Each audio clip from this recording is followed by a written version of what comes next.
Ене мен келін. Зере мен Асқардың ата-аналары бұрыннан келе жатқан достар. Екеуінің әкелері бір оқу орнын бітірген. Айырылмас достар болған.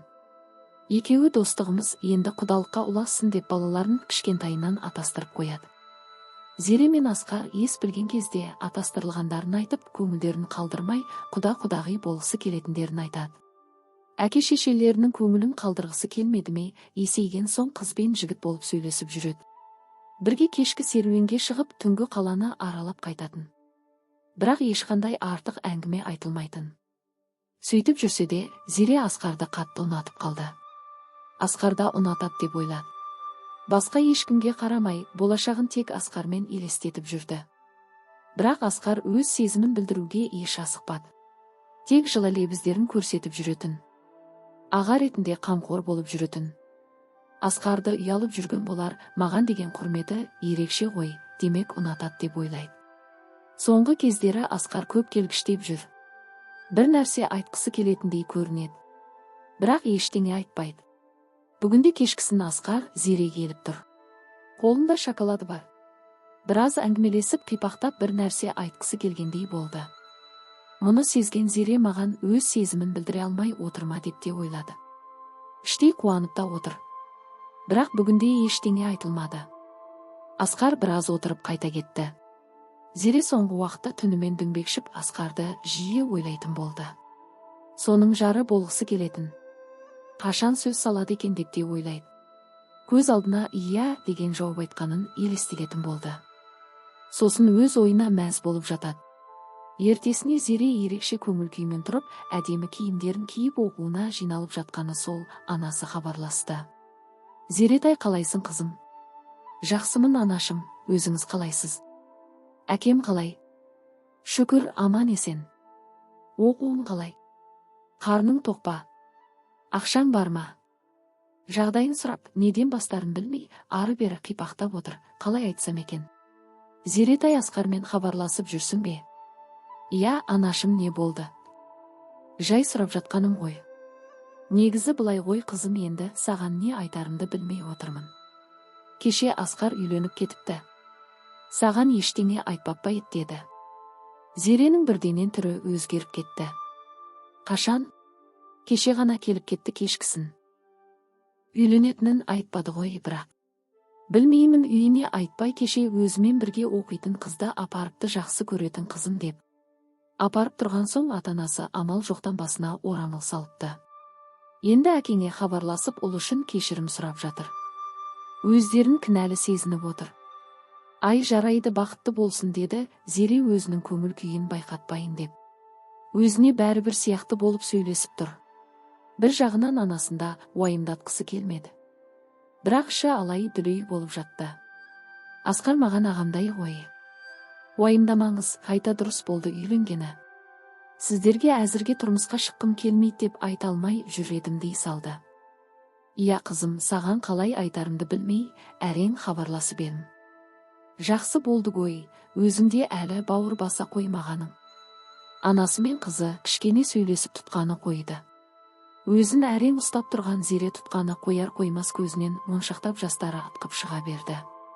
Жиналып жатқан сабағы да жайына қалады. Баси деймін, кеше бір нәрсе айтқысы келіп еді, осыны айта алмаған екен ғой. Мен болсам қиялданып жүрмін. Ұнатпаса айтпады ма, неге мені алдап келді? Алған келіншегі кім болды? Ару ма? Басқа ма деп әбден басы қатты. Бірақ өзін қоярға жер таппай отыр. Керексіз зат секілді тастап кеткендей сезімде болды. Біресе жылап, біресе қайта ойға шомып кетіп отырды. Ару Асқармен бірге дәрігер мамандығында оқитын қыз. Ару десе ару шіркін, ұзын бойлы, қыпша бел, қасы көзі қиылған аппақ келген қыз. Қашан көрсең екеуі бірге жүретін. Бірақ Асқар досым деуші еді. Жай айтқан екен ғой. Не де болса Асқарға хабарласайын деп шешті. Өйткені шын жегідей жеп бара жатқан сұрақ. Мені неге тастап кетті? Кімді алып барды? Ол қыз кім? Көп ойланбастан ет қызулықпен телефоннан нөмірін тере бастады. 2-3 үзілістен кейін өзіне таныс дауыс. Зере, сәлем. Қалың қалай? Сәлем Асқар. Жақсымын. Қалай жағдайың? Түсің құтты болсын. Рахмет. Зере ренжімеші, саған айтуға батылым бармады. Қанша оқталсам да айта алмадым. Бір жағынан әкемнің берген уәдесі бар, бір жағынан өзімнің жақсы көретін қызым. Неде болса жүрегімді тыңдадым. Білесің, ойымен саған қарындас ретінде қарайтынымда. Ренжімеші. Зере біраз нәрсе айтқысы келген еді, бірақ батылы жетпеді. Сәл үнсіздіктен соң: иә, білемін, уайымдама, бақытты болыңдар. Сен де маған ағам секілді едің, сондықтан өз-өзіңді кінәлама. Жеңешем кім болды сонымен дейді? Ару, бірге оқитын. Аруға үйлендің бе? Иә. Жақсы. Екеуің қатты жарасасыңдар. Бақытты болыңдар. Жай құттықтап қояйын деп хабарласқамын. Рахмет, Зеретай. Жақсы. Зере тұтқаны қоя сала тағы жылады. Іші өртеніп барады. Бүгінгі күні жылаумен өтті. Қайтсын, бауыр басып ұнатып қалған еді. Енді сүйгені басқаға үйленіп кетіп отыр. Түнімен ұйқысы да жөнді болмады. Таңертеңгісін амал жоқ оқуына бару керек. Сүйретіліп оқуына келді. Көздері ісіп кеткен, түрі шаршаңқы. Құрбысы көре сала: не болған түріне? Ауырып тұрмысың? Жоқ. Неге, не болды? Асқар үйленіп кетті. Қойшы, кімге? Дос қызына, бірге оқитын. Мені ұнатпапты. Қарындасы ретінде ғана қарайды екен. Қойшы соны, содан басқа жігіт құрып қалды ма? Сонша жылап сенде. Сені басқа бір жігітпен таныстырамын. Не қыласың, сені ұнатпаса, жүгіресің бе артынан? Ұмыт, оны болды. Саған әлі талай жігіттер ғашық болады. Көрде тұр. Зере күнде оқуына келіп жүр. Ойының бәрі Асқар, бауыр басып қалғаны сонша, көрмегенге іші алай дүлей болып, бір ретте болса көргісі келіп жатыр. Бірақ хабарласуға өзін әрең ұстап жүр. Өз-өзіне болды: Зере ұмыт, оның келіншегі бар, бақытты өмір сүріп жатыр деп күбірлеп қояды. Арада ай өтер өтпес құрбысы Зереге хабарласады. Бүгін дайын отыр, бір жігітпен таныстырамын. Асқарға ерегіскенде басқа біреумен жүрсей. Қашанғы жүресін мұңайып. Сенің қазіргі жағдайыңа қарап жүрегім ауырады. Еңсеңді көтер, бір жігіт үшін өзіңді тастап жібересің бе? Дастан жақсы жігіт. Өзінің кәсібі бар, соны дөңгелетіп отыр. Оқыған, тоқыған жігіт. Бұдан артығын таппайсың деп асыра мақтап жіберді. Кешкісін құрбысы екі жігітті ертіп келді. Бұл шыққанша есік алдында күтіп тұрды. Зере терезеден аңдып қарап қояды: қайсысы болды екен деп. Көп ұзамай бетін әрлеп киініп Зереде шықты. Сәлемдесіп болған соң құрбысы екеуі мәшиненің артқы жағына барып жайғасты. Қаланың қақ ортасында жақсы бір кафеге келді. Ішке кіріп жайғасты. Құрбысы ортада таныстырып жатыр. Дастан деген ұзын бойлы, ақ құба келген, сымбатты жігіт екен. Қасындағы Дастанның жолдасы Ғабит. Дастан бір қарағанда көз тоярлықтай жігіт. Бірақ бәрібір Асқарға жетпейтін сияқты. Әңгімелесіп отырып Дастанға көзі түсіп кетіп еді, Зереге қарап отыр екен. Сынап отырғандай қарап отырды. Қайтқанша көз алмай отырғанын сезді. Үйлеріне тарап хабарласатын болып қалды. Құрбысы Зеренің үйіне қалды. Екеуі үйге кіре сала әңгімесін айтып жатыр. Құрбысы: қалай екен, ұнады ма? Бір қарағанда жақсы сияқты. Жақсы болғанда қандай? Бұдан артығын таппайсың. Бұл үйленетін жігіт, сондықтан асығыс. Ертерек жауабыңды айту керек. Сені ұнатып отырғаны анық, барғаннан қайтқанға дейін саған қарап отырды. Зере ойланып отыр, не істесем болады? Ерте емес па дейді. Бір жағынан Асқардың бұны тастап кеткені есіне түссе ашуланып кетеді. Неде болса көремін, егер үйленемін десе кете беремін. Мені қалып кетті деп ойламасын. Одан да жақсы бай жігітке шығыпты деп ойласын деп асығыс шешім қабылдап отыр. Ертесіне Дастан хабарласты. Кешке келетінін, айтатын сөзі барын айтты.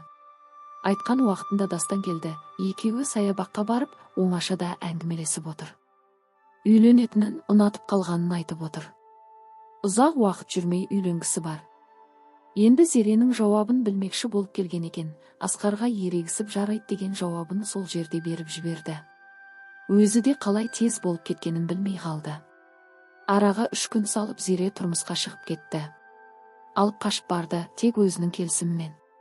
Барған жері бақуатты отбасы екен. Атасы жақсы кісі, бірақ анасы түрі сұстылау келген өзге ұлттан екен. Бара салып отырса да, тұрса да әр қимылына сын айтып отыратын болды. Өзінің осы уақытқа дейін белгілеп қойған ережесін ұстанғысы келді. Дастанда анасын тыңдайтын ол екен. Анасы не айтса, екі етпей орындайды. Үйінде сол енесі би. Бара сала оқуын сырт бөлімге ауыстырып, жұмысқа тұрғызып жіберді. Күндіз сырттағы жұмыс, келген соң үйдегі жұмыс. Қанша тірлігін істеп жатса да, мін таппай қоймайды. Отырса опақ, тұрса сопақ қылатын енеден шаршап өзінің асығыс шешіміне өкінді. Не істеп қойдым? Әлі де жүре тұруым керек еді. Осындай өмір маған керек па еді? Отбасылық өмірге әлі ерте еді, бекер қылдым дейді. Отбасының бәрін біліп қыр-сырын білу керек едім дейді.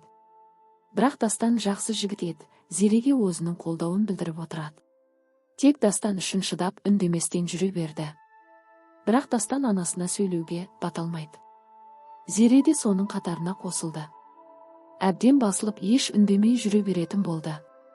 Тұрмысқа шыққанына да 5 жыл өтті.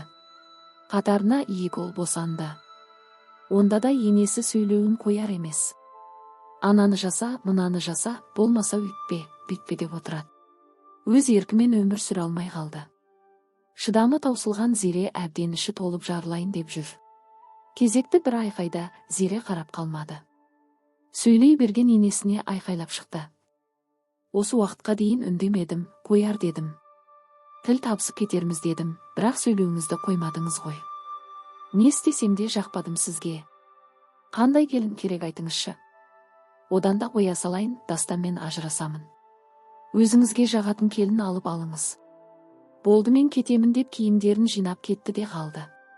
Қалада келіп ағасының үйінде біраз уақыт жүрді, сосын бөлек пәтер жалдап тұрды. Дастан хабарласып үйге келуін өтініп еді. Бармаймын болды, менің қадірімді білсін деді. Анаңмен тұра алмаймын. Мен ауру болатын болдым түсіндеді. Содан кейін хабарласқан, іздеп келген ешкім болмады. Зере кеткен соң қайын інісі үйленді. Келін өте қу, бір беткей болып шықты. Айтқанын істете алмаса үйінде айқай-шу болады. Адуынды ене өзінен асып түскен келін келген соң басылып қалды.